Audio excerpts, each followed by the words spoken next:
Everybody. Well, in March of this year, Congress passed the CARES Act, as part of the stimulus package of economic payments that included those $1,200 checks to eligible Americans, $500 checks for eligible children. But the question is, did you get yours? And what can you do if you did not get it? Stewart Welch from the Welch Group is here this morning to talk about that, and we'll dive into this first, Stewart. So let's, a lot of folks, most people got their check, but a lot of people didn't, and maybe don't even know that they didn't get a check, right?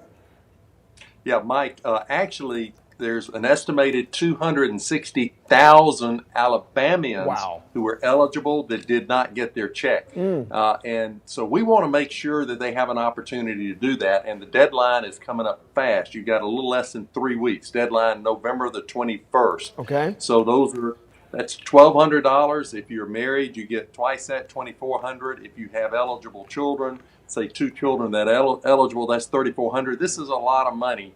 And there's a whole lot, there's thousands and thousands, hundreds of thousands of Alabamians that are missing out on this check. So we want to make sure that we reach out to them and let them know. And it's my understanding a lot of those who were maybe just unaware, they were an underserved community. So we need to get the word out about this. And thankfully that deadline has been extended now a little bit into November. But as you mentioned, that's still quickly approaching. So what do folks need to do then if they want to apply to get the check that they did not get?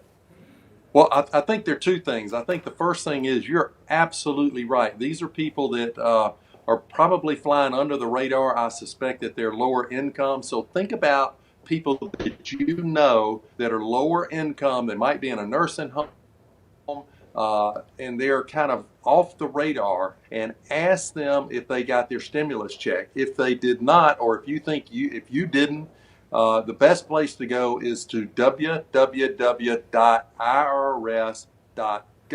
And literally right at the top of the page is a place you can click on, and you can either apply for it, or if you think you've already applied but haven't got it, you can check your status on it. So certainly wouldn't hurt to check. All right, as we wrap up here real quickly, obviously the markets took a little bit of a hit yesterday, losing over 600 points. I saw futures were up 100 points this morning.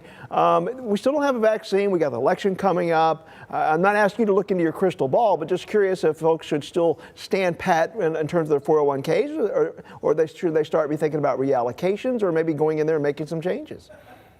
Well, Mike, I took the crystal ball and threw it out the window. I mean, this has been the craziest year. 2020, anything can happen. I'm not making any predictions. I would say this, I'm staying pat.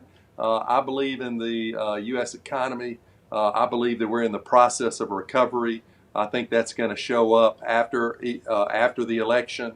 And I think no matter who wins, this economy is going to begin to recover. All right. That is Stewart Welch from the Welch Group. Always appreciate your time, sir. Thank you so much.